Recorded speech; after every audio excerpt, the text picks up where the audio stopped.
I'd like to call to order this regular meeting of the Boulder Valley Board of Education for August 22nd, 2017. Laura, could you please call the roll? Belval. Here. Benford. Here. Fuqua. Here. Garcia. Here. Gebhardt. Here. Marquis. Here. Myers. Here. Please join us in the Pledge of Allegiance. I pledge allegiance to the flag of the United States of America and to the republic for which it stands, one nation, under God, indivisible, with liberty and justice for all. I'd like to remind everybody that the mission of the Boulder Valley School District is to create challenging, meaningful, and engaging learning opportunities so that all children thrive and are prepared for successful, civically engaged lives. Welcome, everybody. A new school year, and we're back with a full agenda tonight. Dr. Stevenson, I thought we'd begin tonight by honoring one of our students. I believe she's present in the audience. Would you like to introduce her? And we'd ask Naomi and her parents, if they're with us, to come up to the podium. We'd love to see you up here and recognize your achievements. I want to thank you for the opportunity to introduce Naomi Graf. And Naomi has won the Women Who Light the Community Award from the Chamber of Commerce. Now, that's why she's here formally. But let me tell you about one of our Boulder students. I got the good fortune of spending a couple of hours with Naomi on Monday, and I learned some things about her. For example, would you ever guess she's a hoop dancer? And what she told me, because I don't really know anything about hoop dancing, but what she told me is that it's something magical. It makes your energy flow, and it's a beautiful way to express yourself. So she's a hoop dancer. And when she's not hoop dancing, she wants to go do things like go to Takistan. Is that right? Thank you. And she wanted to do that when she was 7. And her mother, who is here with her tonight, unfortunately told her she couldn't do that at the age of 7. And then she has such determination that her mom says she wouldn't speak to her for 3 days because her mom wouldn't let her go. But her mom says she doesn't do that a lot, just every now and then. Naomi told me that when she was informed of the award, she was amazed and shocked. And she came to New Vista for a very particular reason. She says that when she was in school, she felt like an outsider. And when she went to New Vista, she discovered that everyone felt that way. And so together, she and her friends and her classmates have built a community, and she really does believe in that community. I think that she has these other things she does. I don't know how she has time to do it, but she also volunteers at the Therapeutic Riding Center. Riding, R-I-D-I-N-G, not W-R-I-T-I-N-G, and she works on horse therapy. And I think it speaks to who she is in that she prepares the horses.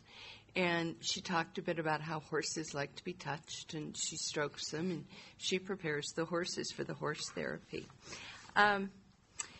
She is an amazing student and an amazing young woman. And I really felt honored to be able to spend a couple of hours with you on Monday, Naomi.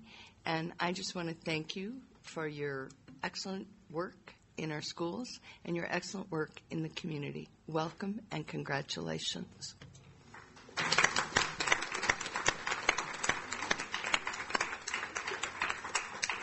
And Naomi, since you're standing there at the podium, is there anything you'd like to share with the board or folks watching at home?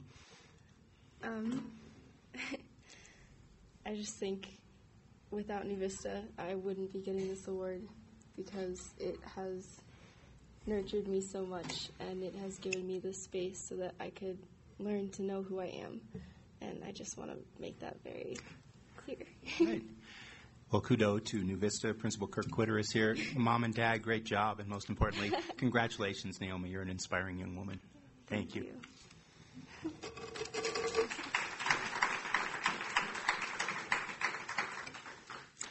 And we'll move now to the superintendent's report. Dr. Stevenson, good evening.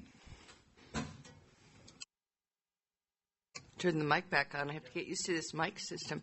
My update tonight is just full of joy. And it's full of joy because we got to go to schools this week, and the schools have children in them now. And it has just been such fun to be out and be among the kids. And I listened to the board talk about the eclipse, and I'm a little jealous because so many of you got to travel somewhere and see it. But what I got to see were all of the students at Netherland Elementary watching the eclipse, playing with their glasses, having a great time, and every now and then a collective, "Oh, cool," would come from them. So it was just a great honor to watch young Boulder students really experience a scientific phenomenon. It was just amazing to watch them. So that's first and foremost. Second of all, I'd like to talk just a little bit about our bond projects. You know that our department has worked very hard, and we have opened some new schools. So with the new year, we opened the doors to 4 new schools in Boulder, Broomfield, and Erie. And it was great fun to see these students in the schools that I had been to several times, and they would yell at me to put my hard hat on and not wear open-toed shoes, and I would ignore them. But it was great fun to see the schools with students in them. And additionally, the students and staff at all of our other schools were welcomed to the new school year with new innovative learning spaces at Creekside, Douglas, and Emerald Elementary schools. We are also looking forward to energy savings from our new HVAC systems, roofs, windows, and boilers installed in schools in the district. And school construction is always challenging because you have to work when the students aren't in the building. So we work when the kids are not in school. So we need to say thank you to our contractors who really rose to our challenge this summer, and to our teachers, staff, and volunteers who helped to get the buildings back in shape for the arrival of students. So we need to say again thank you to our taxpayers for our schools and the improvements we've made. Finally, I want to congratulate all of our teachers and principals and parents. The state released our test scores last week. And once again, Boulder Valley schools overall do a great job. We outscore the state consistently and in every area. And so that I think that it's important that we celebrate the work of our teachers, we celebrate the work of our principals, we celebrate the work of our parents, and say, together as a community, we are creating an amazing group of students that I've had the great fun and pleasure and honor to see in school this week. Thank you. Thank you, Dr. Stevenson. Do we have any questions or comments for the superintendent based on her report? All right. Hearing none, then we'll move to the next item on our agenda, which is public hearing and public participation. The board recognizes the value of public comment on issues related to the operation of the schools. To ensure that our meeting is conducted in an orderly manner, we ask that persons who address the board confine your comments to matters that are germane to the business of the school district. Speakers on agenda items will be heard first, followed by those speaking to non-agenda items. Limit your presentation to 2 minutes. If we go over the first hour, public comment continues at the end of the meeting. Recognize that students often attend or view our meetings. Speakers' remarks, therefore, should be suitable for an audience that includes kindergarten through 12th grade students. Board president may interrupt, warn, or terminate a participant's statement that is unrelated to the business of the district or inappropriate for K-12 students. There is a lighting system on the podium. It starts at green when your 2 minutes begins, turns yellow when you have 30 seconds remaining, and turns red at the end when the light turns red. Please wrap up your comments. I believe we just have one person signed up on a non-agenda item, Kimberly Frey. Ms. Frey, good evening and welcome.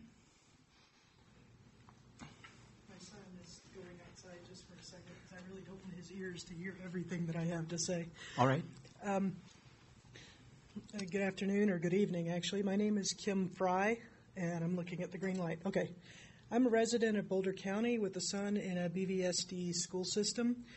We own a house at Mesa Point and pay taxes, of course, that support school funding as well as transportation. My son has ADD and is currently attending Louisville Middle School as a new 6th grader.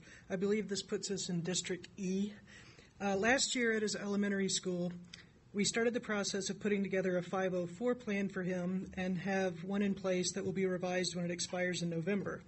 Currently, it does not cover the need for transportation. Since this was not an issue at his elementary school, it was definitely within walking distance. However, I see that this may be a serious issue in the near term. If he is unable to ride or get his supplies and required books safely from our house, to school without my assistance on a daily basis. I'm kind of reading from my notes, so sorry if I go a little fast. The primary issue that I am here to discuss with you is my concern about the lack of a bus stop for our neighborhood, and the lack of communication that I have received in order to resolve this matter before we get into the colder parts of the school year. In order to facilitate this discussion, I'll be glad to give you a brief history of this discussion that has led me to attend your meeting. And basically, I have 8 points. I'm not sure if I'm going to get to all of them. But we went through one round of discussions with the Transportation Department, and I was basically told that there's a 2-mile limit for a bus. However, I have not been able to find it anywhere on the website. So I've talked to my neighbors, and they went through this several years ago with their children. So over the course of the summer, and I have copies of this with me. My husband and I are both engineers, so we like our data. We collected a petition, which I think I've sent around, and I also looked on Google Maps. And the way that I've been working with AJ to get to school, if he rides the trail, which is basically not going down the road, it takes 2.8 miles. So I'd like to know how to get this policy revised. So I can leave this for you to review. Thank you. Thank you. If you give that to Laura, our board secretary, we'd like to see it. And thank you for joining us. Thank you. That concludes public participation. We'll move now to board communication. Board members, who would like to begin? I was on I-25 for 10 hours, so I'm still recovering. Kathy? I just want to remind board members, I think I brought this up at the last meeting, that the Arapahoe campus 50th year anniversary party celebration is coming up on September 7th, and we won't have another chance to talk about it with another board meeting. And there's been a lot of really good work. Randy's been coming and helping since Briggs has been gone and helping set it all up, and so it'd be great for anybody to be able to come to that. It's from 5 to 7. And I think I'm going to be able to get even Virginia Patterson to come, who was on the board at the time that it opened. So that would be pretty exciting to have her come and give us a talk. And I've invited the Heaths because of their long involvement in career tech education, and they even may be able to come. So my hat's off to all of the hard work that they've been doing over at Arapahoe to get this launched and try to get the public engaged. Impact has also been engaged and involved and will be supportive of the effort. So I think it's just a nice coming together of the community. And so I just wanted to remind the board. I think we sent out a save the date already, but just a thank you for all the hard work that's been going into that. And then just a short anecdotal story. When my daughter came home from her first day of school last week, it was really nice to see some of the teachers kind of had reflected the same kind of enthusiasm that Dr. Stevenson did with the staff when she had them all come, and I was able to attend that. Rather than telling all the students about all the homework and the syllabus and all the things they were going to have to do, there was just a sense of joy and happiness that they shared with their students on the first day about how happy they were to be back in school and how much they wanted their students to learn. And she came home as excited as I've seen her. So my hat's off to teachers who are out there, trying to give that joy of learning and enthusiasm. I'm sure that's happening across the district because I think that's just kind of filtering down from the top down to the students. So thanks to Dr. Stevenson for launching us on that, and I'm looking forward to a good school year. You're here. Thanks, Kathy. Tina? Yeah, just I know that Naomi left, but just a thanks for her for coming and her contributions. And also I just did want to follow up with the comment about the bus. I had another parent wondering about the bus distance, and I went through the policy, and I had a hard time finding what the distance ranges were so that I could point out that to a parent. So I don't know if there's a way to clarify that on the website. And I don't think we have a search bar on the policy page, and I don't think it always picks up what is in the policy. So I think that might be something to think about, and just to make sure people know if you can't find it here, who can they contact? Thanks, Tina. Richard? Yeah, too bad Naomi left, because I also wanted to congratulate her for all the work that she's done in terms of the work that she did at New Vista, and also to let her know that I have an affinity for New Vista because my daughter attended New Vista, and I know the quality of education they get at New Vista. Not that the other schools are not providing that, but I just have this very close relationship with New Vista, and I just wanted her to hear that. And maybe, when we get these opportunities, maybe we can make these comments right after Yes, sir. the speakers, before they leave. Yeah. Any other comments? All right, hearing none. Thank you, board members. We'll move to the next item on our agenda, which is an information item, reviewing data. Dr. Stevenson, would you like to introduce the topic? I see Dr. Dings approaching the podium. It is with pleasure that I turn on my microphone. It is with pleasure that I introduce Jonathan Dings, who is our assessment coordinator and director of all things that tell us about student achievement. And he is highly organized. I've enjoyed talking with him about our state test scores, and we all have a great deal of pride that Boulder continues to exceed, I will say, everyone else in all areas, basically. I mean, I think we do an amazing job. And Jonathan keeps us organized and focused and ready. So, with great pleasure, I introduce Jonathan Dings. Dr. Stevenson, I'd like to both pose to you some of the data that's been released recently, and also follow up to some questions that you had at the meeting at the end of June. So we'll try to do both purposes here in talking about data, talk generally about what we're seeing, and then dive a little deeper, and of course have time for you to ask some questions. So I'd like to talk about at least this part of the presentation. Patterns we observe generally across tests. For anybody who's looked at this in terms of what's on the website and is perhaps watching at home, we're not going to go over all of the many pages of information that were put up on the website, but should essentially choose a slide or two from a bunch of presentations and give and sort of explain what we're seeing and try to illustrate some of the general patterns that I believe in the data overall. At the end, and part of in the middle of this, we'll try diving a little deeper in some data around literacy, and you'll give me some feedback on whether we've done this more to the level that of what you might think, or if we're getting into too much detail, of course. I want to begin, though, with a real reminder about cautions about the results. Yes, one makes cautions overall generally, but in the particular case here, we need to watch for when participation is either low, participation in testing, or when it's changing over time.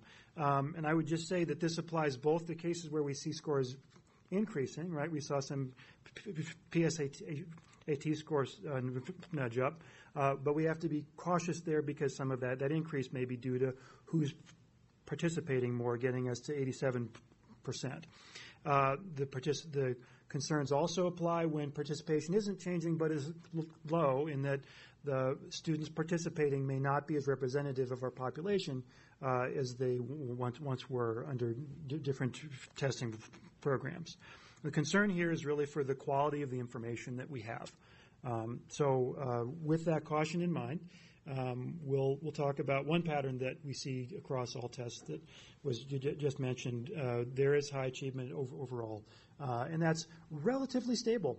In terms of what we see on PARCC scores here presented in terms of the percentage of students reaching meets or exceeds, focusing on the elementary grades where participation is fairly high, approaching 90% overall. As you can see sort of on the orange dots above these bars, BVSD's participation is around that 90 line, not as high as what we're seeing basically statewide, but still a reasonable amount to make some inferences from. As we're looking at these results, the movement is about like the movement that we're seeing statewide. The scores are higher than what we're seeing overall, with the little caveat on the bottom about those third grade results when they were given online versus on paper. There's a change there. But that's not a pattern that I see as indicative of a change over time. When we turn to math, we can see, one, if we're looking at the dots at the top, we see that by sixth grade participation has fallen off pretty substantially. And by the time you're talking about a quarter or so of students not participating, we just need to be more cautious about the inferences that we make. That said, the pattern here, while it's still well above what we're seeing statewide, is a little concerning in that the trend, tends to go a little down where we see the same trend statewide, more nudging up a bit. So we have some concerns about these math scores in terms of the percent of students meeting and exceeding expectations on the PARCC tests. As we turn a little bit towards not data that I can dive into deep here, but the kind of data that we ask schools to look at. And this is, by way of wanting to say, we really do use this information, and we appreciate having it. We totally recognize that parents may choose to have their student not participate. But when we have data, it becomes one more point, one more way in which teachers can view and principals can view achievement. Here is a picture of the achievement on English language arts and math tests on the PARCC, and it's comparing it here against the kinds of programs that the students are participating in. Tag would be indicated if the mark on this page is blue, and not identified for tag would be if the mark is black. And then within those marks, you'll also see some of them tend to identify how we serve students in terms of special education or as English learners. So not to belabor this particular slide or to draw an inference for you from it, we really do use the data to try to understand things about every student's needs and how they've succeeded in the past in terms of the support they might have. Turning back to a pattern we see in the data, another kind of data we have is data around growth. That's data that involves saying what is if you took the kind of gains that all students made and you compare them to other students statewide, how good are the gains? And they're expressed as a percentile, where we see as a median statewide is 50. And so when we look at our results for English language arts, we see at the elementary level, and again I've posed this at the level where we can make the inferences with the most confidence, we see the median growth percentile there is 54. So the growth that students typically make in 4th and 5th grades combined is higher than what we're seeing statewide. When we look at math at elementary, we see that the results are more similar, median growth of 51. Combined total, these results are lower overall, but at the elementary are the data that we see that we have the most confidence in.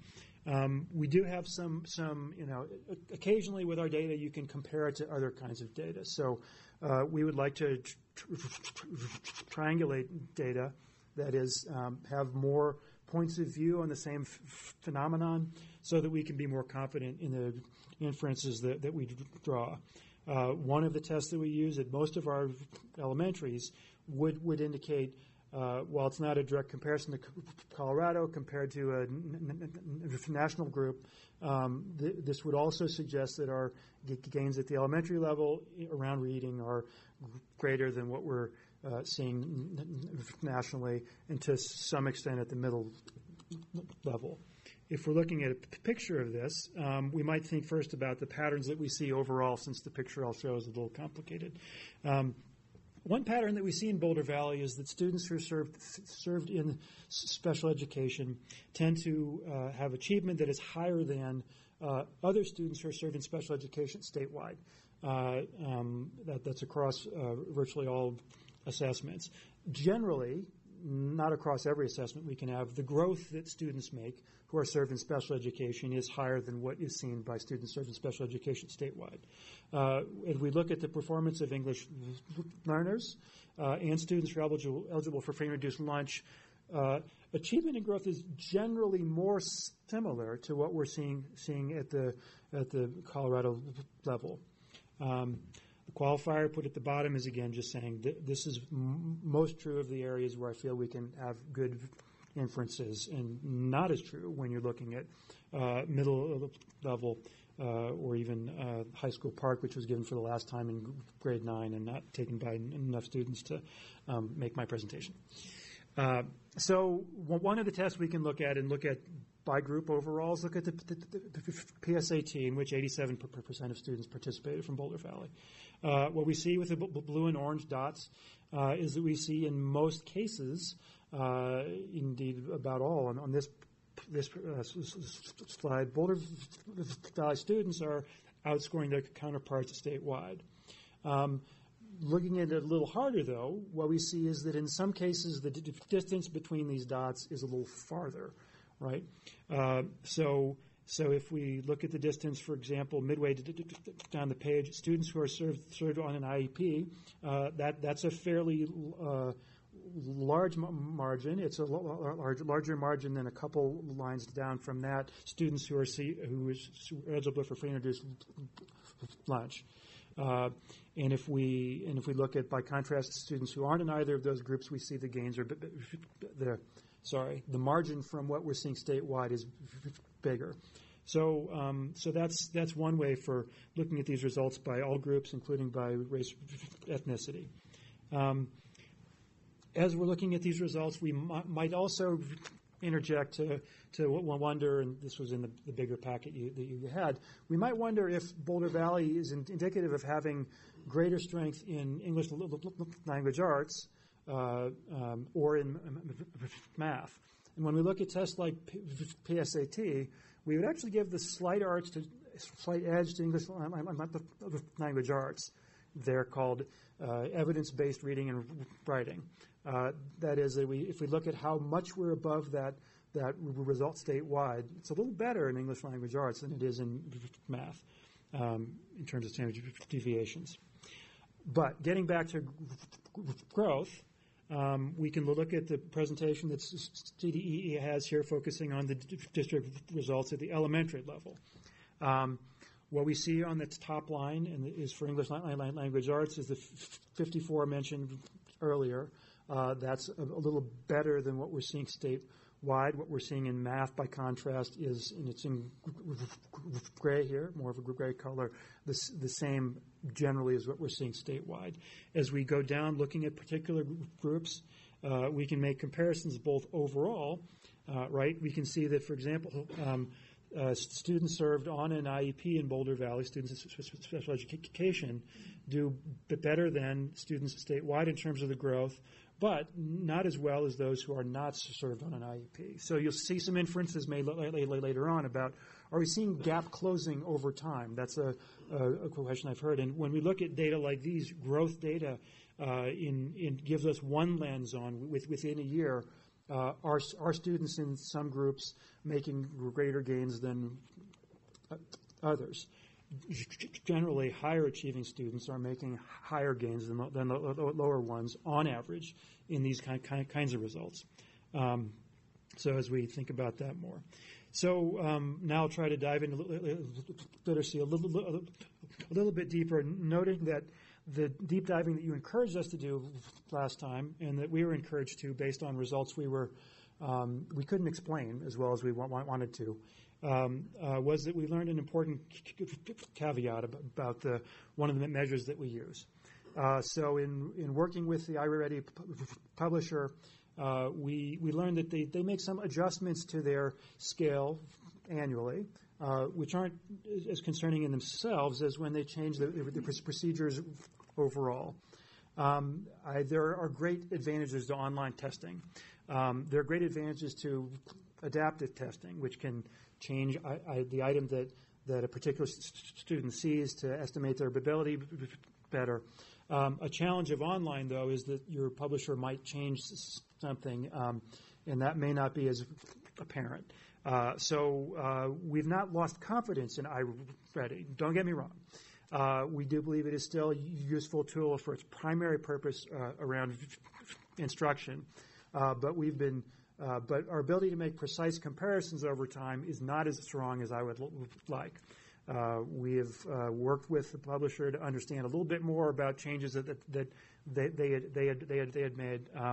I would not have given you the same presentation a couple months ago, and I'm not prepared to say that we have gone down in literacy achievement in the way that I was prepared to at that time, nor, unfortunately, am I prepared to say exactly what I think that change was. There have been some changes to the measure.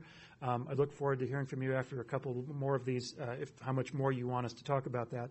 But we appreciate the opportunity and the encouragement to have looked harder at data that we couldn't explain. Not to belabor that point, but to go instead into some slides. One of the ways to look at data over time, notwithstanding there being some changes to how these particular scores are posed, is we can look at 3 years of the same students over time, and we can break out the particular groups that we have. What you might see over time is if there was gap closing, we would hope that lines either converged or more likely that they all went up and that lines towards the lower end of the scale went up at a higher pitch than those at the higher end. By contrast to that pattern, what we see is where the lines here representing the different groups noted at the bottom are fairly even to each other. And while there is some change over time, this was one of 4 picked from the examples you were provided online. We don't generally see that by group students in the groups for introduced non-English learners, special education, or Latino are bringing their score closer to the district line that's in the middle. Yes, a little bit for one of those groups. On this particular slide, the pattern isn't repeated on the other ones in that same way. The vertical bars here are a measure of basically spread in these scores. So when we look at means, it's helpful to sometimes look at these standard deviations. One way to dive deeper into these particular scores also is to look at interventions. One of the questions I believe that you all had last time, so when we look at 2 of our biggest interventions, what kind of patterns do we see disaggregating those? So here we're taking a first grade intervention, reading recovery, and we're looking at the percent of students who successfully complete it after being given a full course. So what we see here is that in the Spanish version, which is the numbers on the right-hand side, the results are a little better overall, and the results are equivalent across the groups, and that the groups have a very high degree of overlap. When we look at the results for the version for what's on the left, which is reading recovery given in English, we see that there is some variation, and the number for English learners is a little bit lower. We looked back at past year data to make sure that this wasn't a pattern we saw over time, and this appeared to be more of a single-year pattern than in past years, that the results were more consistent with what we were seeing overall. As it was true in past years, the results were more consistent with the percentages we've seen nationally, which is about 75% of students who exit the program after a full course are discontinued successfully. Reading recovery is an intensive one-on-one intervention. And for a last detail slide, and I hope I've not got into too much detail for you all, we also looked at leveled literacy intervention, looking at the kind of gains that we're seeing by groups of students disaggregated in the same manner. The target here is to hopefully get about 2 months of growth for every month that they're participating in the intervention, which is given by teachers to a group of kids, typically about 3 or 4 at a time. What we tend to see is these results are fairly even over the groups here, right? Even though some of the groups are on average in in this intervention a little bit longer. Some of the growth that's made compensates for that by being a little higher on average. The one number here that might catch our eye is that for students served in special education, they're making about 1.4 months of growth in test scores for every month that they're in the program. I have reviewed that with our special ed department, and that's not a concern for them that this is ineffective. It's more a pattern that I would see that's consistent with some of the other growth data that we're seeing, and not necessarily indicative of a concern with how we're providing this particular program, or that we're not getting the results we see overall. So I've given you perhaps too much information at once. I would hope to answer as many of your questions as I can at this time, and take more for later. Thank you very much for the presentation. Board members, questions or comments based on the data that's been presented? Tina? Hi, thanks for this. It was great. I have two questions. One is on the math scores. I know that we went through a pretty long process selecting new math instructional materials and implementing those about 4 or 5 years ago. And it looks like they haven't changed the trajectory of math for overall or as a subgroup. Is that something we're looking at to see if that didn't meet our expectations? And I'm not really sure. So that's one question. And then the other question is, how can we relate the last two slides on reading recovery, describiendo la lectura, and LLI to the gap that seems to be pretty steady, that hasn't changed? So how do we look at that and compare that to the larger picture where we're not seeing that gap closing? Well, let me offer two short answers, and then offer Sam Messier an opportunity to say more about that. So I would say, I mean, one of the things we're seeing in these over the time period that you're asking about is that the resources that have been put towards these have been, I'd say, relatively constant. So there was professional development up front when math materials were being implemented, but I wouldn't say that more resources have gone in after that to refresh that over time. In the same manner, the kinds of gap closing that we might hope for haven't been accompanied by substantial new resources. And I believe if Angel were here, she would point out that to work with LLI, I mean, we have the resources to serve about a quarter of the number of students that we would hope. And that hasn't changed as much over time. So that's a short statistician answer. And Dr. Messier, you may have. Thank you. So with the mathematics program, I think that that's a great question for us to ask, and certainly one that I'll be looking at with the directors in my division, and to ask ourselves, are the math materials and the implementation of those having the impact on math scores that we'd like them to have? So I think when you look at the data, one of the questions we have to ask ourselves is, if we're not seeing the pattern that we want in the data, is it because we're not implementing the materials with the consistency and the fidelity that would be necessary for us to get those kinds of impacts or changes? And my hypothesis as to an answer to that question would be that probably not. We probably don't have the level of consistency or fidelity that would be necessary for us to really ask the question, is it the materials, or is it that we're not implementing the materials in the right way?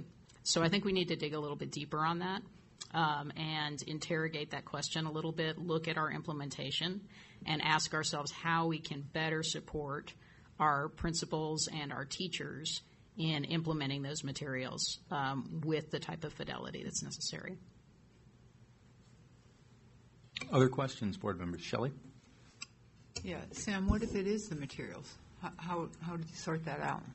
So what if it is the materials? So let's say that we find out that our implementation is very consistent and that it's happening with great fidelity across all of our school sites. If the answer to that question is yes, that we've got really strong implementation and it's happening consistently, then it's a really reasonable thing for us to look at to say, is it the materials? I think if that's the case, then we probably want to have an honest conversation about whether it would be appropriate to change direction around materials, or if it's a question about additional professional development that might be necessary. So how are you going to measure your implementation and your fidelity across the district? How would you go in there and say this is being done correctly versus not? Right. So there are a couple ways to approach that. And this is just thinking off the top of my head. I'm going to definitely have a conversation with my directors about what the right operational way to go about this is with our capacity. But you can certainly do surveys about implementation with teachers and principals to get their perception of whether they're doing the specific practices that you're looking for with the frequency and intensity that you're hoping for with that instruction. So surveys is one way that you can do it, but that really captures self-perception of people's sense of how they're implementing the materials. A more rigorous approach would be to do some selective observations of classroom practice. That is a much more labor-intensive approach, and that we would have to look at whether we have the capacity to do that. Is there any way to look across districts to see this district uses this program versus this district uses that program, and then compare the subpopulations to see if you have like a comparative group and make any sort of assessment that way? I mean, I think that those types of data are useful in helping us understand which programs in general seem to be having an impact. Math expressions is one of those that had data that indicated that it can be successful at helping students. What's difficult is with other districts to know what their level of fidelity of implementation or consistency is as well. Yeah. I was just reading another article about the equivalent of Singapore math and how well students are doing with that. And I was just wondering if there's a way to compare districts that are using that with districts that are using math expressions and somehow sort out the subpopulation issues. Be able to sort out of all of that. Jonathan, do you have any insight on that? Well, I mean, it absolutely makes sense to look at data with the same kind of cautions about wanting to understand well how it works. In terms of it, one can do that more easily in terms of looking at comparable populations, looking at change over time, making sure participation rates are high enough to merit this. I think one of the other questions that gets asked around mathematics implementation at the elementary level particularly is how much of the day does the teacher give to math? And there are occasions where a new system will take more of a day, or where the way it's implemented in a particular district will involve more of a day. Another 5 minutes at the elementary day doesn't seem like a lot, but if you add that up over 160 days a year, it turns into a significant amount of time. So yes, more data would be a good thing, just wanting to contextualize it carefully. So can I keep going? Yeah, go ahead. So I just had a couple specific questions about the data. I think you've answered some of them, and maybe you answered this and I missed it, but so for the FRL graphs in the first attachment that you sent us, how do you explain, or is it just less participation, the jump in 8th grade math scores among the FRL subpopulation?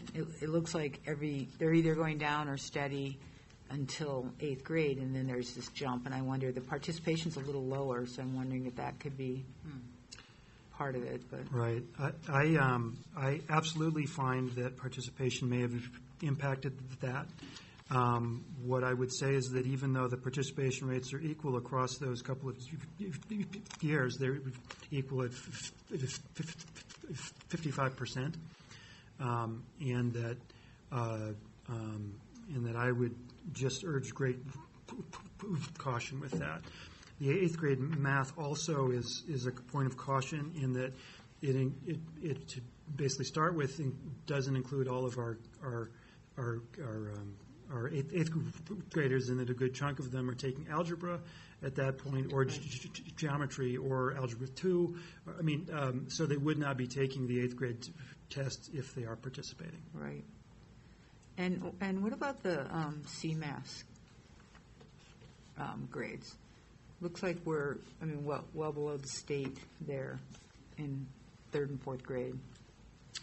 So on the last page there, the Right. Colorado Spanish Language Arts Assessment, I think is the one you're talking about. Yeah. Yep. So that is a source of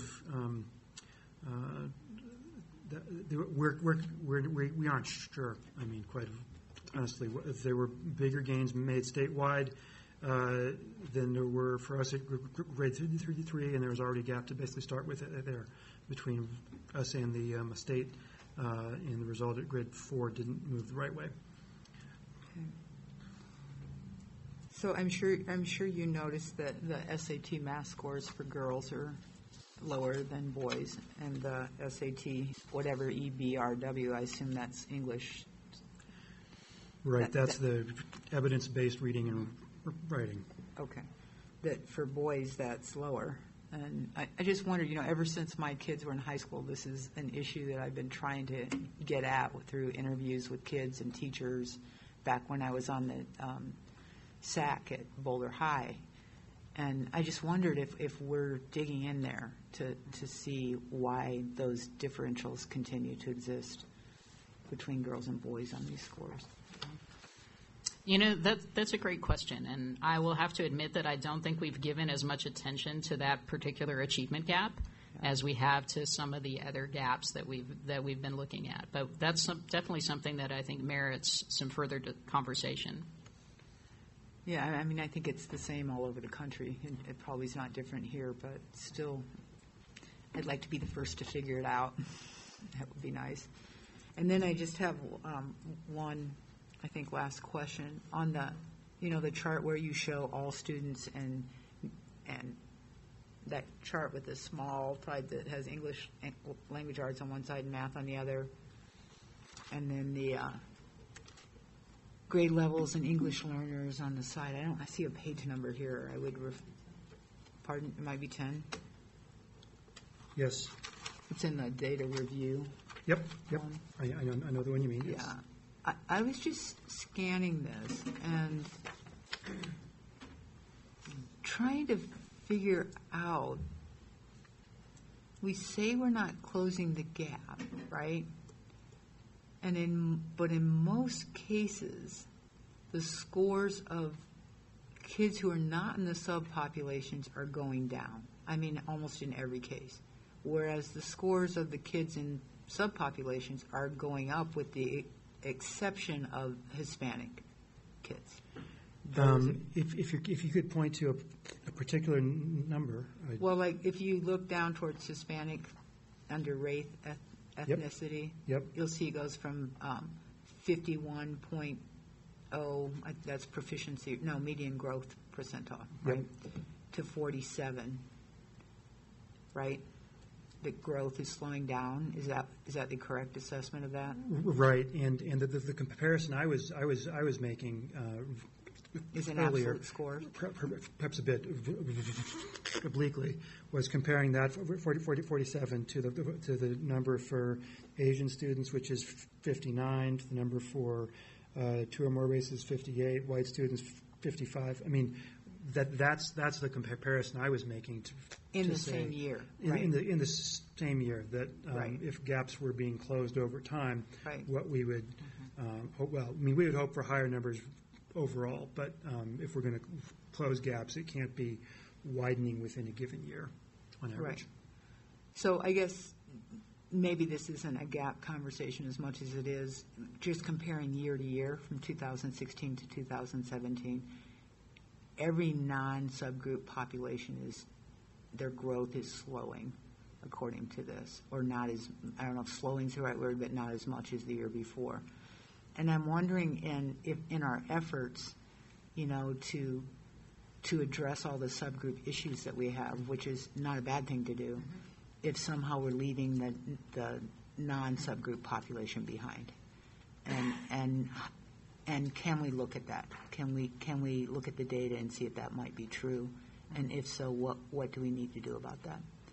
Because we certainly don't want to lose a group of kids in the hopes that we're helping another group of kids, right? Do you see what I'm saying, Jonathan? Yep. No, and that, again, I would offer some caution, but that pattern's there in this more reliable part of the data. Yeah. The middle level version of this data is not as useful that way. It might be interesting to lay 2016 and 17 next to 15, 14, 13, and see if there's a more of a trend than just these 2 years. Right. We may miss the 15-year just because that's the year where it changed from TCAP to... Yeah, so you might not be able to do that. Yep. But Yep. anyway, I just think it's interesting that and something we should look at, whether and how that's playing itself out in the schools, how we might be able to look at that. So. But thank you. This was really helpful. Thank you. Thanks, Shelley. Richard. Thank you, Jonathan.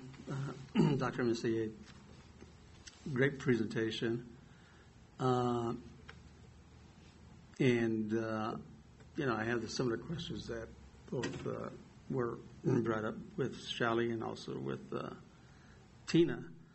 But could you go up to the last two slides where it talks about literacy intervention performance by group, and then you have the reading recovery, and then you have LLI. Am I correct in saying that those are two different interventions, right? That's correct. Those are two different interventions. They're both interventions at the intensive level. Okay. But they're different. And you have both ELL and FRLs and all of that in both those particular interventions?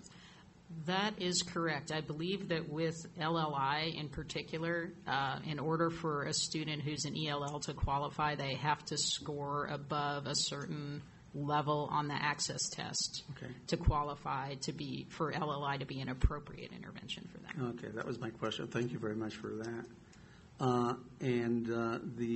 What does it mean when you have that discontinue on grade level? I'm trying to understand that. So it's a matter of what's the outcome.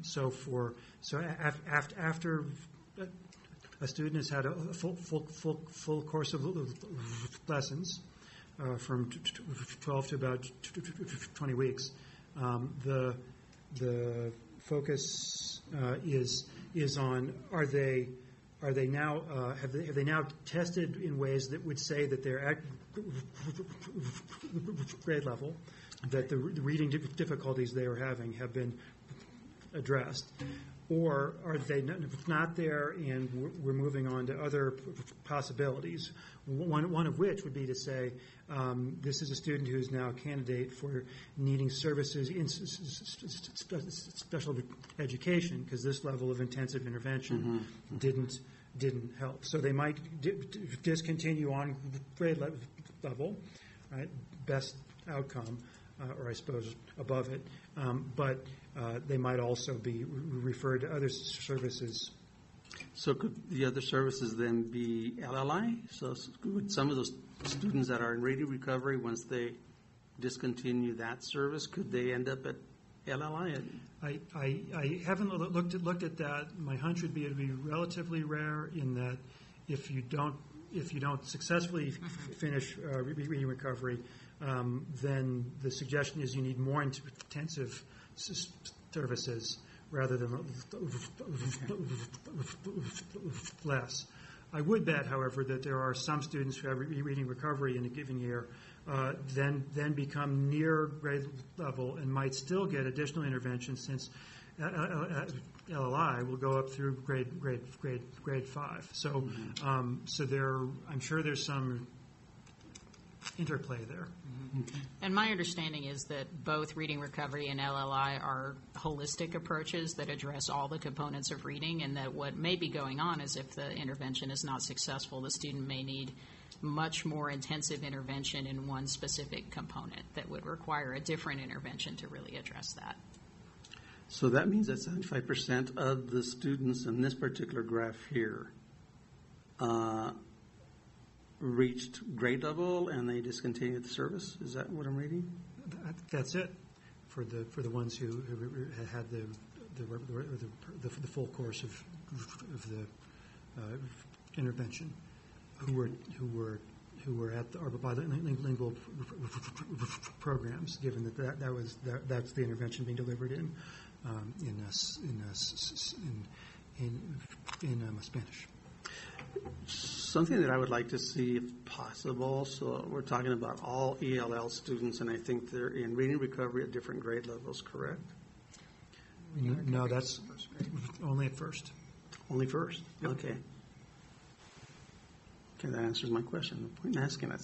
So that means that all of these first graders, when they get to second, they're reading at grade level, and third grade, they'll continue reading at grade level, hopefully? Well, one would absolutely hope that. Some movement backwards isn't unusual, and the criteria to exit a program are based on the measures in that program. So I wouldn't expect all students who successfully complete reading recovery to be on grade level forever after. We would hope that many of them are on grade level or above, and that those who aren't are more near. And if that pattern were to persist over time, they can be identified for additional services in special education if that proves necessary. So just one last question. Yeah. Sorry. So reading recovery is only at first grade? Correct. Is that what I'm hearing? Okay. So just to make sure I'm clear on this, so same slide, literacy intervention performance by group first grade students. So fourth bullet, Latino students, 52% of those who were in reading recovery reached grade level. Okay. And 75%. So where is the number that reflects those who actually needed more intensive interventions? Is that reflected anywhere in here? Not on this particular slide. Okay. All right. Thanks. Other questions, Board members? Shelley?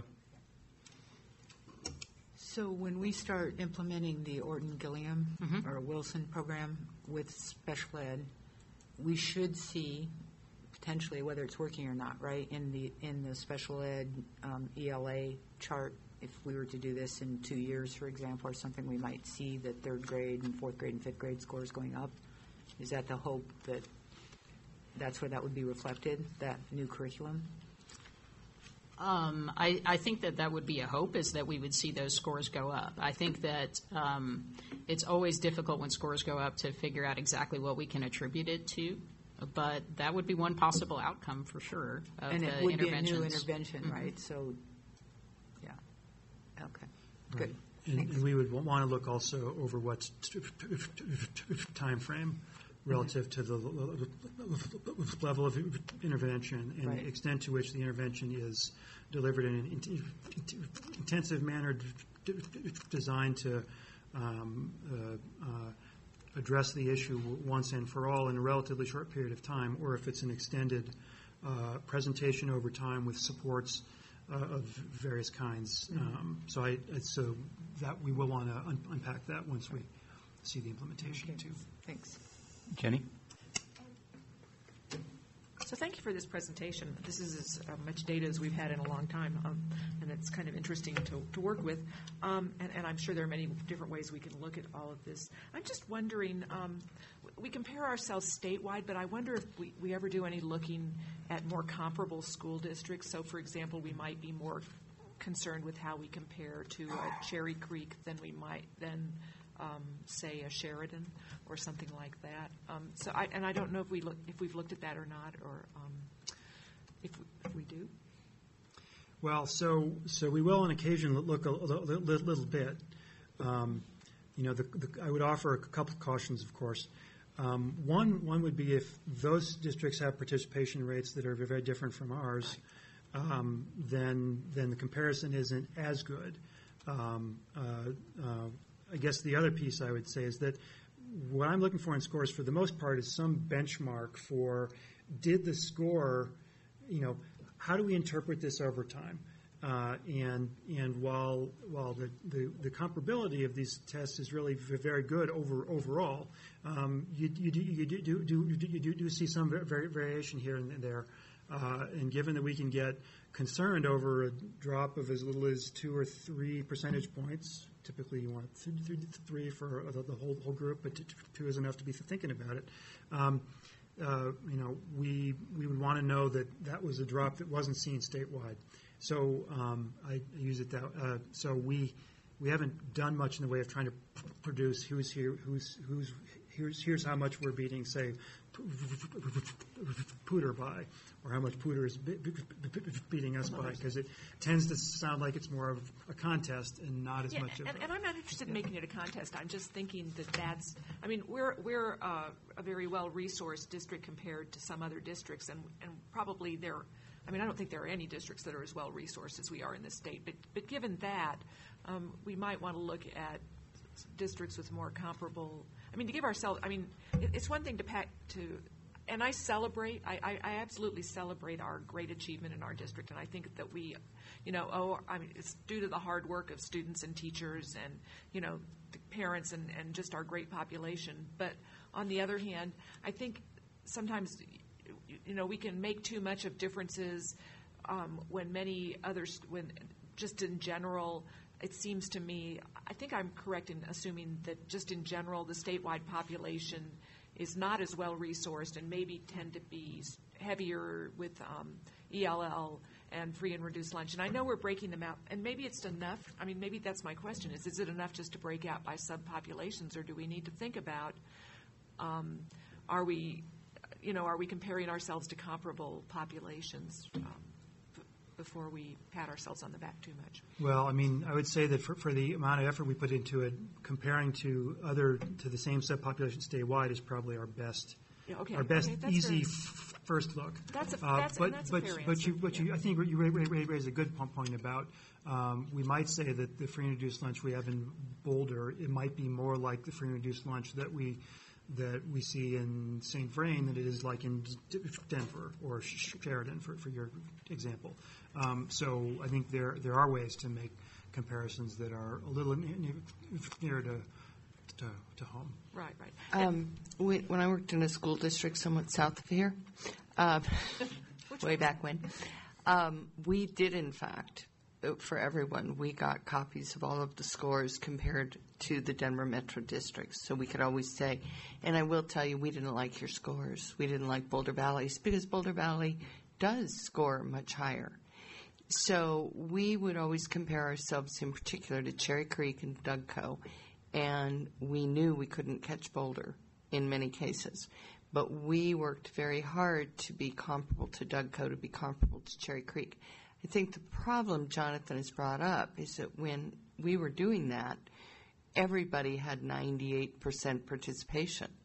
And I think now what we've got going on is our districts have such different participation, it's hard to know if you're really comparing comparable scores. So I sympathize with Jonathan's difficulty in doing that. I will tell you, we always printed that out. I mean, I knew every test and everywhere we fell in the Denver metro area. Now, we didn't compare ourselves to Western Slope or Eastern Plains because that's a completely different situation. So I'm not sure we can do that, but we can talk about it maybe tomorrow as to whether it has any meaning or not, given the participation issues. And I want to clarify something. So the reading recovery slide, that was just 1 year's of. Did I understand you to say that is just 1 year of data, and that if we were to go back and look at previous years, the results were very different in previous years? Only that there was the result for English learners on reading recovery was a little higher, 54 rather than 36%. And so only by way of going back to make sure that this wasn't a pattern we were seeing over time as much as something we observed in a single year. Yeah. And then I just sort of have a general question about special ed because I mean, special ed encompasses a huge variety of I mean, it doesn't tell you much about a child to tell me that they're in special ed as far as what would be, and I wonder, I mean, and I suppose we think about that when we're sort of assessing individual progress, but I don't know what it means, or whether it means anything at all as we look at special ed, our special ed numbers. That's sort of an incoherent question. I'm sorry. I just wonder when we think about special ed, if we think about maybe our expectations vary a little bit depending on the kinds of services we're offering, or the kinds Sure, of so that encompasses a really broad range of students, right, with a variety of needs that are expressed in their IEPs, which may be really very different from student to student. Some of them may be gifted. Yeah, absolutely. So we may have twice exceptional students that are part of that mix. That does present a challenge to trying to capture that group in some way that's an aggregate of the whole and represent that. So I just have a couple of comments, and one of them is I wonder if it's worth it as a district to think about, in past years, we haven't really encouraged kids to participate, our students to participate for the past 2 or 3 years in these assessments. And if we think there's value in them for our district, then I wonder if we ought to be having a conversation about whether we could potentially up our participation by encouraging, having a conversation about whether this is valuable or not, and then passing that conversation along to our families. And then the other thing that's somewhat related is when we did our community meetings where we talked about what people wanted for the district, that there was some feeling that this is not the only measurement we want to be using for our success. So I hope that as we go forward, we'll be talking about not making while these assessments have valuable information, I'm finding them really helpful. They may not be the only thing we want to use to measure student success or program success, and if not, then what are those kinds of measures that we do want to use, and how will we know if we're being successful?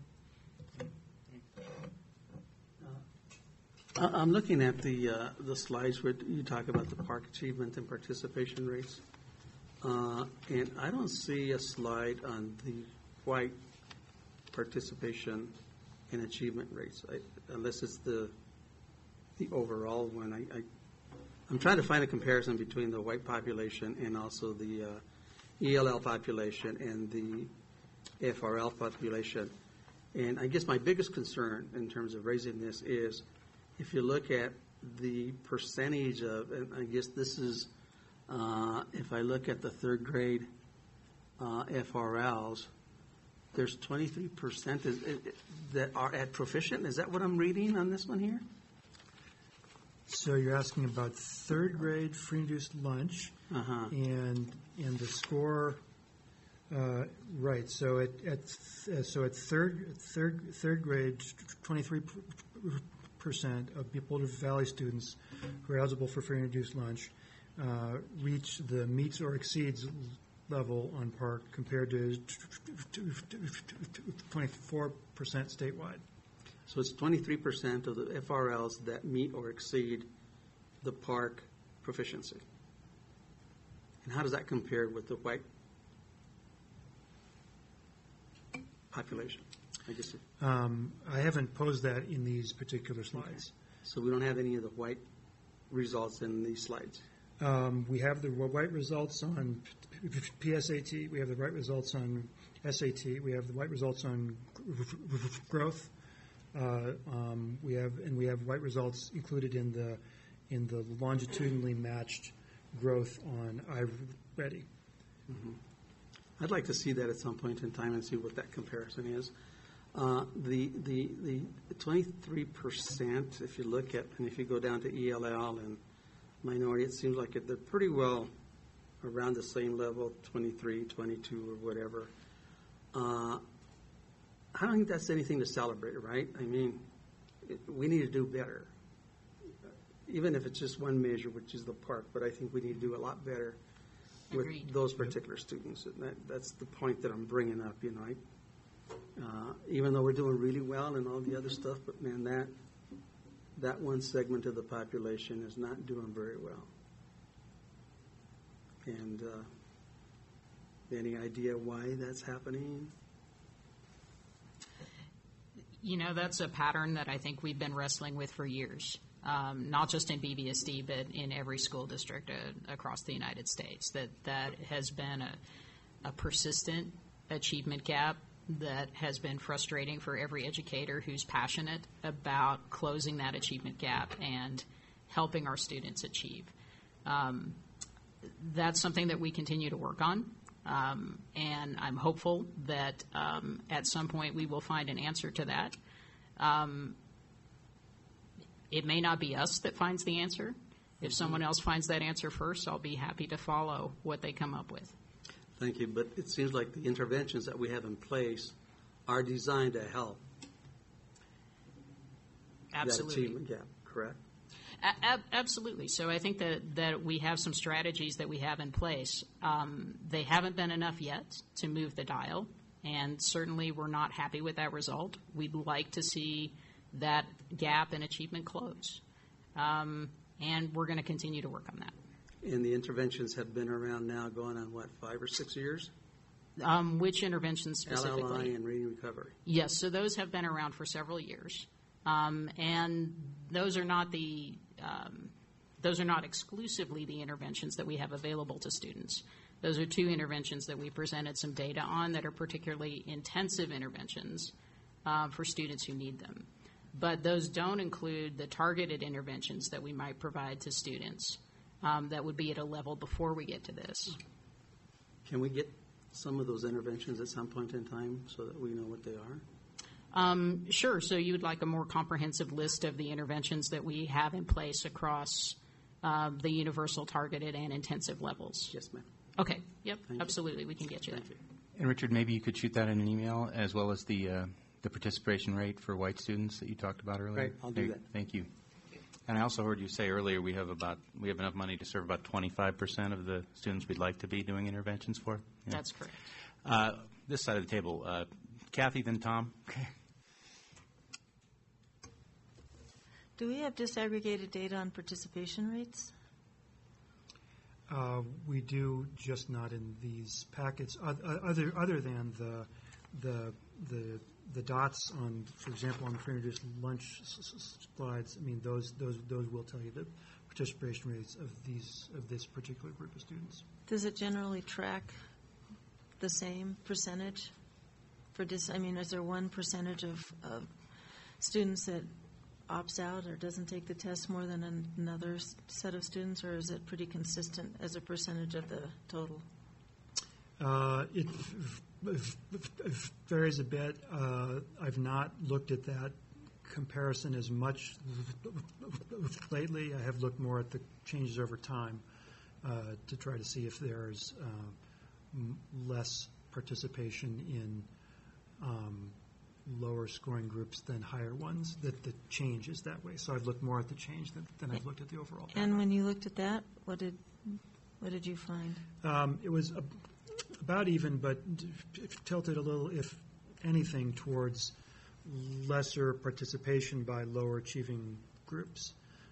So a caution in looking at scores when the participation rate is changing, right, is to just be cautious over that. In this case, I'm talking about Park at the elementary and middle grades. Participation is going up on the PSAT, and it's high on that, and the SAT, so I've not looked as much there. And to Richard's question, and I think to you, Dr. Messier, we had a study. Was it Ed Trust, Tina? Ed West? It came in. Ed Northwest. Ed Northwest. It came in. We have that report. I'm assuming we're looking at those recommendations and trying to figure out what we can afford to implement and all of that went in and did a very detailed analysis of our practices for the ELL population. So I think we're taking it seriously. It's just finding the resources and the ability to be able to implement it. We haven't had much of a discussion at the board level about that report. Maybe we need to. And just a couple other points. I mean, I think you all know that I'm a huge fan of alternative accountability that's not just test scores, which is something I've been trying to engage the district in a conversation with for some time now. So I support Jenny's idea that we have to have that. But I also think with the feds now telling us that our participation rates are unacceptable, we need to be really serious about what we're going to do about our participation rates. And what do we tell our high school parents that we know our students are doing math at the appropriate level and reading at the appropriate level when we don't have any measures to be able to assure them? I mean, I think we know a lot of that from college, acceptance rates and graduation rates and other alternative rates, but I think it's a hard conversation we're going to have this year, and I think as a board we're going to have to figure out what we want to do for that. So, and in the iReady, I guess I missed something, but I didn't know they're changing the test from year to year, and we didn't know that? Or can you give me a little more explanation? Right. So I'll talk a little bit about two different kinds of changes that can get made in a test. One change is a sort of technical changes to a scale to make it behave in a certain way. This is relatively minor. It can be adjusting scores in ways that move a little bit. The other kind of change that can be made more easily in an online test is to change the criteria whereby you might decide a student doesn't need a subtest. So if as was the case this past year, the change was made that students who score on grade level in reading comprehension and in vocabulary, if students who score on grade level on that don't get shown phonics items, that's a significant change in my book from if more students were shown and some were assigned the maximum score in that. So the part of the changes that are hardest to explain, frankly, about how they couldn't make a difference and where we appreciate our vendor bringing this to our attention. Wish we'd have heard that when we first started asking about them, but I really appreciate the amount of work that they put in actually to handling a kind of cranky type here. But that change is important, and we can't go back and undo it and say what would have our scores had been had that happened that way. And going forward, are there more changes? Or we don't have a say in those changes. We Those are would done by the expect test. there will be smaller changes than this particular one, and we will work with the vendor to understand them in advance of presenting to you data or posing goals on what we ought to see for changes over time. And does that impact how we use the scores from iReady? Because, as you know, we've had a lot of conversation about what does iReady show and what does iReady not show.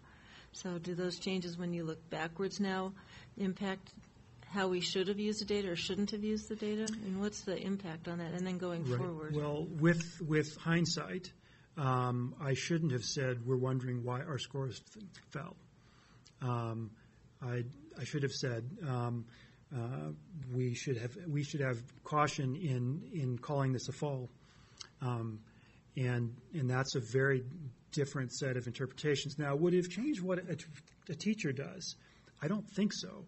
I mean, and we had this, playing the conversation back in my head to June, right? I mean, teachers work with the data they're given and the kind of value you can get in terms of seeing patterns in one subcontent area versus another and seeing how a student does over time.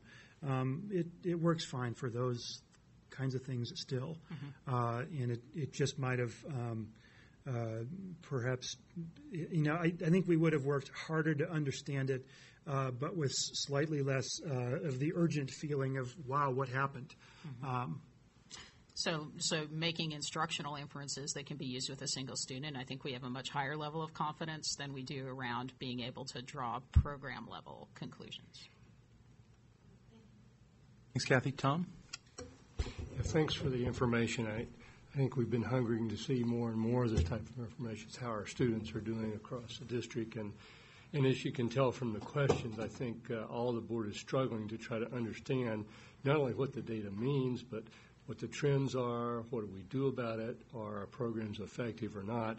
And I think any way that you can help us or understand the data and help us as a whole, as a district, understand that so we can get a better gauge on, what we do or what we don't do, that would be extremely helpful.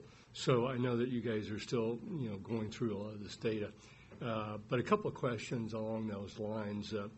What would you call a 1% drop in proficiency a statistically significant number or not? And what is statistically significant? Right.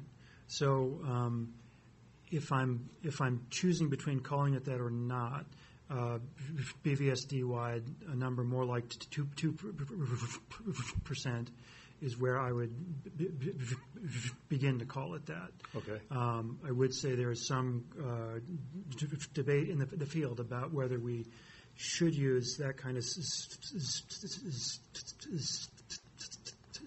significance measure, or just observe that these are scores that are not as high or a little higher than last year's kids, and the ones we have are the ones we're serving. So there is some debate. So at what level would you say we would need to make some decisions about course correction given the data we have? I know we look at the data, we say, how well are we doing? Is it not as well as we're doing? What do we need to do different? I mean, at what level? I mean, if we're making decisions on bad data, then that's not obviously a good thing to do. I mean, at what level should we now be targeting? I mean, obviously, we'd like to see much higher levels of proficiency. That goes without saying. But as far as addressing program changes or how we differentiate, for example. Right. So even when data are really good, I think they're best used to ask questions. And then when decisions have to be made, they should be in the context of really understanding well what the results might mean and what we think caused the pattern we're seeing that's a concern. So I would not want to use data alone to make a decision as much as I would want to have data be used to infer what we think the real issue is and to infer from our understanding of that issue to what we think the best course of action is. Okay. Now, that's said. If I believe that results fall 5 points next year when we're making this presentation, and I cannot explain in any manner why that would be, I would be very concerned about that. I would be particularly concerned when we have ongoing gathering of data over time. As with the iReady, we did notice the pattern in fall that the scores were just lower, but we noticed the gains that were made over time looked like past gains that we had, and maybe even a little higher in comprehension areas. Maybe I need to be careful in interpreting those. So when we have multiple data points, that would, I think, tend to lend more credence to the actions we would take based on the inferences we make. Okay. So for example, big areas of intervention that we have in this district are reading recovery and LLI, right? So are there any qualitative or quantitative statements you can make about how well these interventions are working for district? I mean, given this data, not only this data, but data combined with other data we may have. Sure. So I would say they're working about as expected. That is, when we bought them, we had a certain sort of ideas about benchmarks for what students ought to hit. I would like to see the reading recovery results go up, back more to where they were in past years, but recognize that in individual year, you're going to see some variation. Okay. That way. Well, given the variability in our testing, we went from CSAP to TCAP to PARC, and our scale is changing. I mean, is there any good way to level that out to try to understand trends from, different testing sets? I mean, even it sounds like within a given test, there's going to be variability from year to year. If we were to return to the participation rates that we saw 3 or 4 years ago, I think we would have a way to look at measures like how far above, in most cases, Colorado we were on TCAP versus we were on PARC, or this CMASH measure that PARC will become. So I think we have ways to make comparisons like that and to say that, but when we go from testing participation percentages that were in the high 90s, even when you're going down to 90, and you have some concerns about some groups not participating as much for others, Kathy had asked about, I would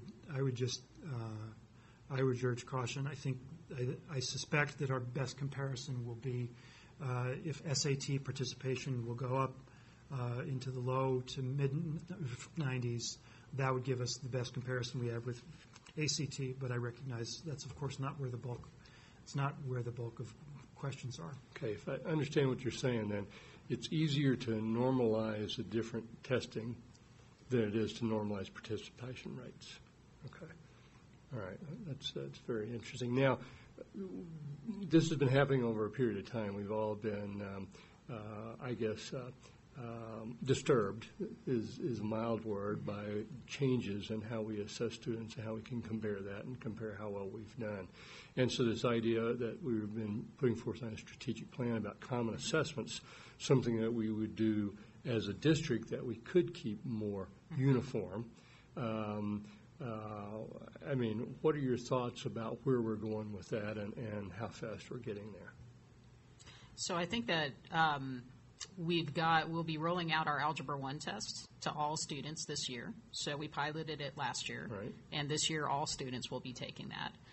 Because that's actually embedded in the instruction of the course, we expect every student to take that. Right. Because it is part of the coursework for that course. So we should have extremely high participation rates for that one.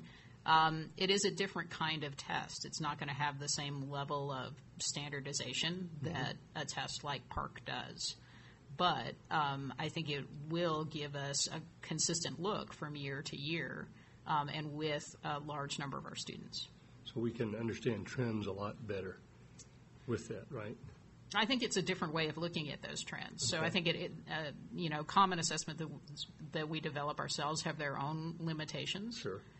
Just as standardized tests have their limitations. And the combination of the two probably gives us the most accurate look to be able to get a full picture of how our kids are doing. Yeah.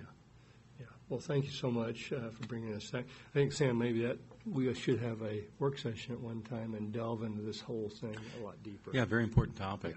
And thank you for the presentation. Board members, I think we can wrap this up unless anybody has any further questions. Or let me do a check-in to one of Jonathan's original questions, which was trying to find that sweet spot on how much and what kind of data the board would like to receive from staff. Has this felt better, about right? There's a couple more data points that were requested, but everybody, I see, nod of the head. So thank you very much. We appreciate it. All right. We'll move on then to the action items consent grouping. Including 7.1 personnel items, 7.2 approval of minutes, August 8th, 2017 regular meeting, 7.3 approval of minutes, August 15th, 2017 special meeting, 7.4 agreement for the provision of athletic trainer services, 7.5 Colorado Youth for a Change, and 7.6 grant early childhood education, class professional development, Temple Hoyne Buell Foundation, 17. Are there any items board members would like to poll from the consent grouping?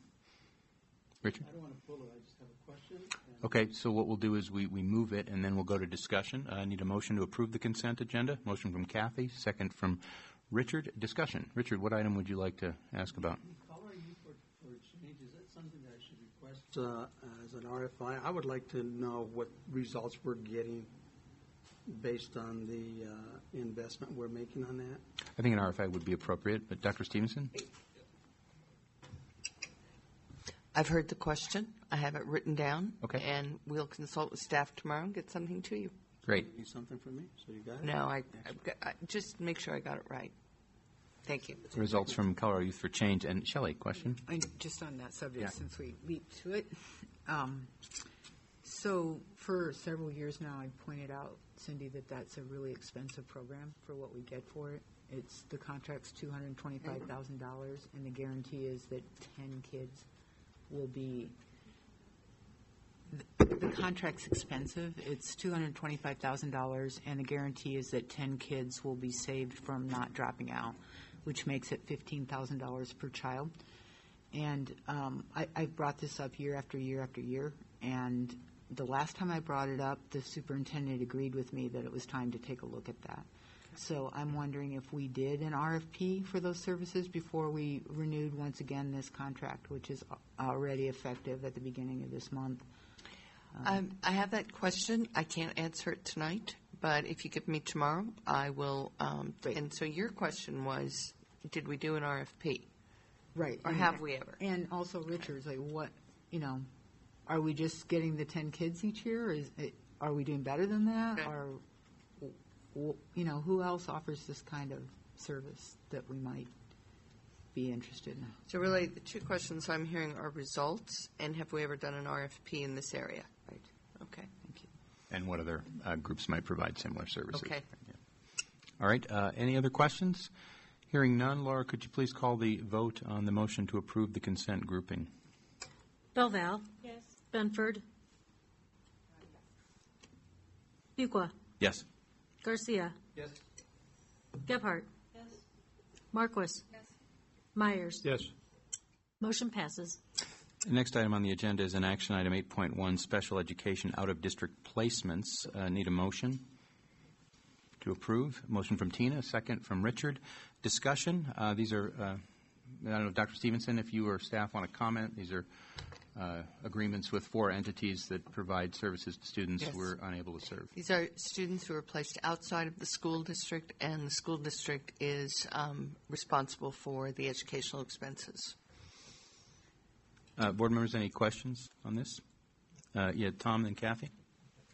So last year when we came across this subject, we discussed about how expensive these services are on a per student basis and what the district was doing to move some of these services inside. And our superintendent at the time said there was work going on to bring more and more of those services inside.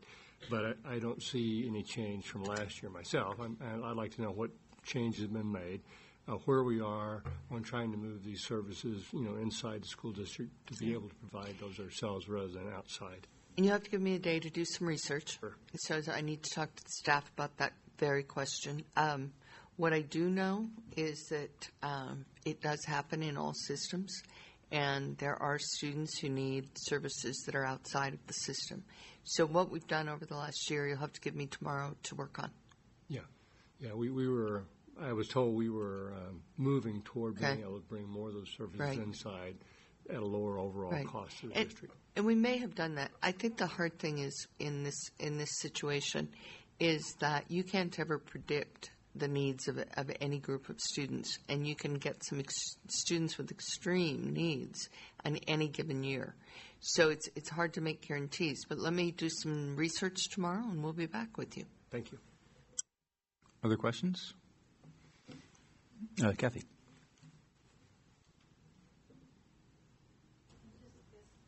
I'm guessing that we don't have dollar amounts because we don't know the students. Like one contract, we have a dollar amount, and I think that's for one student, and the others we don't. So do we have a sense of what the The dollar amount is Is- on the agenda item. yeah, but total dollar amount. individual contracts don't. Most of them are set up with an exhibit that identifies the student, and so those Right. aren't through the board. That's what I agenda. figured, and there's also some flex. I figured there had to be some flexibility because students their needs might change and the services might change, and so I'm assuming that even though we have that amount, there needs to be some flexibility around that. I was just wondering how that worked because I can't imagine we'd know exactly how much we would need right now for the whole year. Well, we do if it's a tuition expense. So that when it's a tuition cost, we are very clear on what that tuition cost is. And the tuition's all encompassing for all of the services? It's fairly individualistic, I believe.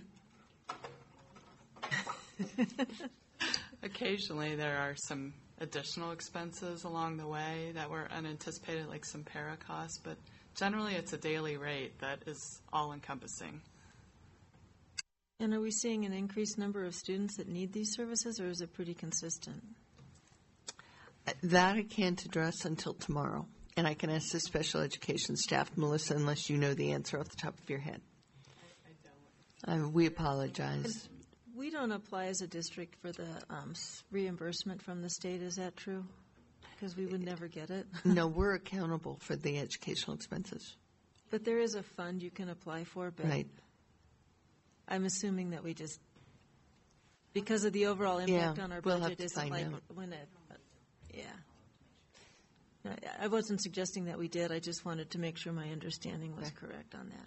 My recollection is that it's a similar number of students. It's a low number of students. But in some cases, Josh's school last year probably had a couple of students, as I recall. And, here it was talking about there's $111,000 for 2 students. So they're very high per student rates, but these are students with high needs as well. Yeah. Other questions, board members? Tom and Kathy, I sense some urgency to get these agreements in place for the school year. Are you comfortable going ahead with the vote? But you'll get your information. All right. Then, Laura, would you please call the vote on the motion to approve the action item on special education out-of-district placements? Belval. Yes. Benford. Fuqua. Yes. Garcia. Yes. Gebhardt. Marquis. Myers. Yes. Motion passes. We have a couple of study items, but board members are going to take about a 5-minute break.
Okay, thanks, everybody. Back to order, moving to our study items. The first is 9.1, Review Regulation FF-R, Naming of Facilities. We have some plaques coming for our 4 new schools we're opening, and going to consider a change to the language of that regulation. Shelley, I think you had brought this up as a desire to thank the community on these plaques. They typically have the names of board members and superintendent, but you had a suggestion to alter the language. Yeah, I thought that, given that these schools are being renovated and rebuilt as a result of taxpayer generosity, that we ought to recognize that on the plaques and thank them as taxpayers of Boulder Valley from the Board of Education on the plaque. Mm-hmm. So the mock-up that's in front of us in board docs, with deep appreciation to the citizens of the Boulder Valley School District, this building is dedicated to the students and staff of, as an example, Douglas Elementary School 2016. I think it's actually going to be 2017. Board members, you've seen this language. Just curious what you think. Kathy? I thought we should add thank you to the staff as well. So thanks to the citizens or taxpayers and staff, because it's staff that has made these these buildings be able to go up and staff them and work as schools. So I thought it was deep appreciation to the community and staff. But that's just an idea. Okay, community and staff from Kathy. Other comments? Tina? Yes, my preference would be the word community. Okay, community from Tina. I note that citizen sometimes is a little bit of a exclusionary term when it comes to legal citizenship, and I'm wondering if we couldn't either strike that word or just say community or residents or something like that. I haven't really thought this through. But talked about taxpayers. Taxpayers was one suggestion. Yeah. Taxpayers. As opposed to citizens. Any other comments? Okay, can somebody summarize what we agreed to? And just now. I don't know if we agreed to anything, but I think that personally, I'm leaning a little more toward community over taxpayers. It just sounds a little warmer to me, but I'm fine either way. Okay. Yes. You all said you wanted both, whatever you decide, community or taxpayers or citizens and staff. That was not put in here, and you did say that last week. Do you want and staff? I think we all would like staff Yeah, on there. you all said that last week. I apologize. I didn't test that. And Richard? No, I'm fine with it. I think community, would be well. If we can just strike citizen and just put community in there, I'd be fine with that. Community including staff then? Well, it depends on how explicit you want to be. Last week you did say you wanted community and staff. So we can certainly say, with deep appreciation to the community and staff of Boulder Valley School District. Okay, so there's a And we promise we'll spell Douglas right when we really get to it. I agree it encompasses it, but I think staff has a different role in the community and the buildings. So I think having them separated out makes sense. Community and staff. Tom had suggested taxpayers. Yeah, I'm fine with community, but do we dedicate to students and staff? We're appreciating the staff. Do we dedicate to students and staff?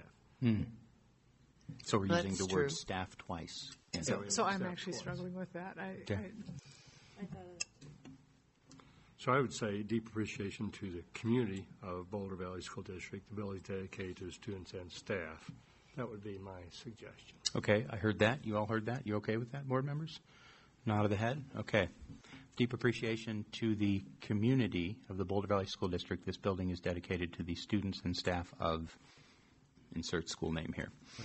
Okay. Well, I think we can just direct the superintendent to modify the regulation and get that done. I think so. All right. All right. So let me just make sure I've got it. With deep appreciation to the community of Boulder Valley School District, this building is dedicated to the students and staff of, and in this case, Douglas Elementary School, with the year. Okay. Everybody's good? Okay. Okay. Thank you, facilities.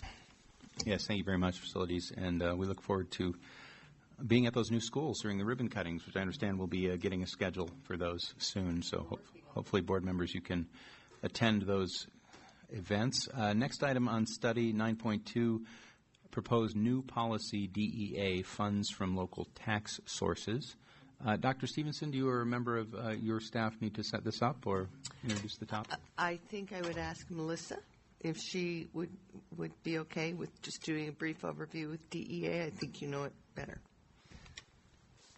So you should have on your board agenda a draft policy, and this was a policy that had been requested by a board member that we look at a way to incorporate an equity value into a mill levy policy. So the policy itself, all of the policy except for 1A, B, and C, so those additional paragraphs, the remainder of the policy is from a CASB model policy that we don't have. It's not a required policy, but it seemed like the most logical way to go about incorporating this kind of statement so that those subsections 1A, 1B, and 1C are what is in addition to the CASB model. And it's, I think you remember we had a work session after the legislation around the changes to the mill levy distribution to charter schools. So that's something we talked about. If the board wants to move in the direction of a plan or that 95% distribution, that would have to be something decided by next July 2018. So that's not what we're doing here. This is kind of a step toward the board saying how they would use unrestricted mill levy money. And I think that might be enough to at least get the discussion going. Thank you. Tina? Yeah, and so I'm the board member who requested this policy. And a lot of it has to do with some of the changes in legislation where we don't have control over our mill levies in the same way that we did a year ago. So that was, I think, HB 1357 or something like that. And so I think this is really to start thinking about what kind of conversation do we want to have as we consider this idea of a plan versus a 95%. There are a lot of implications to both of those choices, and I think we need to talk about it. But I think this is one place to start. That Denver Public Schools already adopted something very similar, just to ensure that, just at a high level, that there's an equity piece to this conversation. So that's just a personal preference that I have. It doesn't implicate or imply that we're going to go a certain direction with the legislation, but I do think we need to have a pretty good conversation. We didn't have great conversations around our charter school contracts the last couple of years, so I don't think my personal understanding of how we're allocating funds probably isn't as deep as it needs to be. So that's why, so Melissa, thank you for drafting this. My preference would be that this go to DAC, but that we also talk about maybe what questions we might have for DAC around this policy. Does that make any sense? How am I doing? Okay. Yeah. Other questions or comments, board members? Tom? Yeah, I would like to see this go to DAC and get their feedback before it comes back to us for action. Okay. Yeah. Does that feel okay to other board members? Yeah, but can we talk about it first? Oh, sure. Yeah. Yeah. So Richard, then Shelley. What would be the timeline for this to get done? Well, DAC's first meeting is next Tuesday. Is that right? Yes. Mm-hmm. I don't know how full their agenda is, or if they would have time to review it. If not, that would be their October meeting then. They have an agenda. I can talk with Lisa Medler tomorrow and see if we can also deal with this. I think they would want to deal with this, but let me talk with Lisa tomorrow. What direction do you want to give DAC? Well, I think we just want their feedback, right, and perhaps some context for why we're bringing it to them. But I don't know if anybody has anything additional they want from DAC or other than that. Okay. Okay. So the timeline again is? Well, if they can put it on their agenda for September, then they'll do so. If not, it's going to be their October meeting. The October. Yeah. We should be able to, and that would be September 5th, I believe, or 5th. 2 weeks from Thank you. tonight. 5th. Yeah. And when do we want to actually approve this? Well, I think we can bring it back. We could possibly bring it back at our regular meeting, second Tuesday, gathering the DAC feedback. It's the September 12th. Yeah, and we may do a work session if we feel like it's going to take a longer time. That's a possibility. But then we'll probably want to then talk about how we incorporate this legislative change into our practices. So that would be sort of another piece that will run parallel, and that needs to be complete, as Melissa stated, at July 2018. Thank you. Shelley? Yeah, I have a couple of questions. One is about the language of the paragraph we're discussing here. When mill levy funds are not restricted in the ballot language or by vested contracts, the board believes that unrestricted mill levy funds should be used to meet the identified learning needs of students. Not sure if that language is language that you wanted in there, Tina, or if that's just language that we were trying to take a shot at this issue with. But to me, identified learning needs of students could be anything for any purpose whatsoever. So I'm not sure that's the right language. Don't have a recommendation right now, but I don't think I would choose those words. And then the other question I have is around the specific mill levies that are listed here: transportation, kindergarten, supplemental capital, construction, technology. Is there some reason we're calling those out specifically? I know we've had prior mill levies that address those categories, but are we limiting ourselves to these mill levies as opposed to any other mill levy we might want to pass, like for additional textbooks or literacy programs or, counselors? I'm not even sure what else might be included. But So that may be a question that Melissa or Leslie can answer. Sure. Those are the rest of the authorized levies in statute. So the rest of the policy is the DEA from CASB. So those are like the transportation levy is an official levy that we can have. So we've just listed the rest of the available levies. Okay, but it's not limiting us from levying something else. I don't think that's clear in here. The first section is the general levy. Okay. And first question, was that language, that specific sentence, did that come from the district, or how did that? Yeah, this came from the district as a starting point. So that's a good point. Other questions, comments at this point? Kathy? I just thank Tina for bringing this forward. I think it's a good conversation to have, and I support the process that we've talked about. So we'll get the DAC feedback hopefully in their meeting in September, and then we can schedule a further discussion either at a regular meeting or a work session. Any other feedback on this one? Do we want to take a crack at the language before we send it to DAC, or just send it the way it is? I'm okay with getting their feedback first, but what do you think, Board Member Tina? Well, could we, because I think that sentence jumped out at me too. I wonder if we should if we could highlight that sentence when we speak to DAC at that DAC meeting. Could you tell me the sentence again? Yeah, it's under Mill Levies 1, paragraph B. And it's the second sentence and the third sentence that I think we could wordsmith that. Or highlight it. I just found some language in that DPS policy that might be an alternative to consider. Funds will be weighted to the highest need students. Just something to throw out there. Yeah, I think that's the one I had read more was the DPS, not the CASB. So we could actually include both, and maybe DAC would want to talk about that. That's what I was thinking. Would that be okay, board members? Give DAC a couple of different options for that language and get their feedback? As long as it's not presented as either or, there's a third option. Yeah, sure. What if a board decides in the future, this is policy now, right? So what if a board decides in the future that TAG is the highest need student? Is that the intent of this? Because if it is, I'm fine with that. It just seems like it. How do you define highest need student? Even that is not clear to me. Future boards can change the policy as well.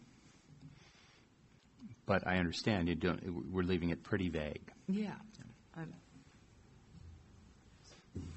Jenny? So And I actually think that's okay, because this is part of a discussion that a future board would need to have about the purpose of any mill that they ask the voters for.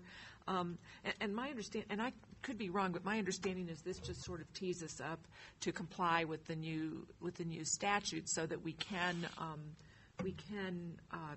allocate for equitable purposes. We can allocate our mill. We can put a policy into place to allocate our mill according to the way that the statute allows us to allocate, should we wish to. And that's sort of what we're teeing up, is an ability to make those decisions by next July, should the board decide that's what it wants to do. I feel like the language around you have mill levy money and it needs to be allocated for the purpose that was stated. And so it should be appropriate to grade level, and it should be appropriate to, if it's kindergarten money, it shouldn't go to a middle school, that's for sure. Or if it's transportation money, it should go to schools that have busing, like that. That makes sense to me. I think going that next step, I think, is a little confusing. I think the intent for a future board, or even for us, is a little fuzzy.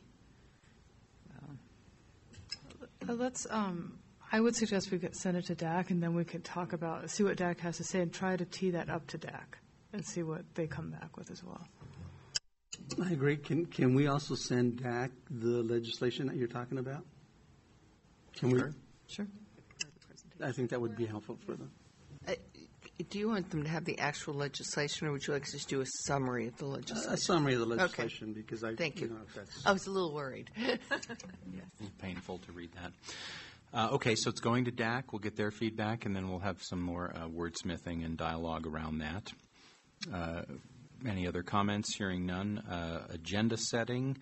We have our work session on the 5th Tuesday next week on data privacy. We have some other items coming up from our agenda setting meeting last week. And I heard Tom suggest a work session around assessment. Any other comments right now? Yes, Tina. Yeah, I would like to amend policy BG, which would add more language around implementation of changes in regulations on board policies.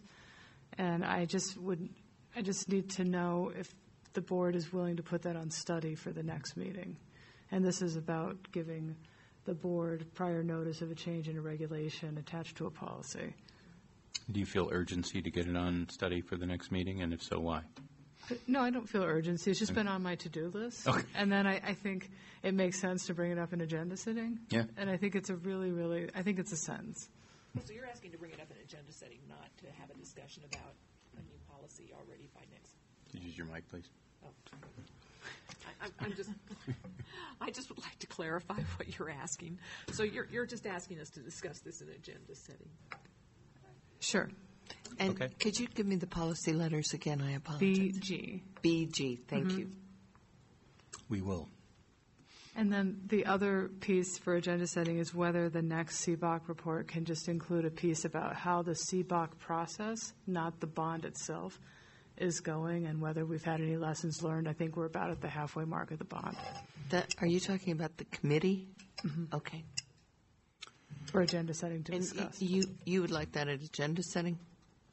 I think so. Okay. Yes. Yeah, and then presumably that moves forward from agenda setting, and the next CBOC report discusses process as well as progress. Yeah. Captain.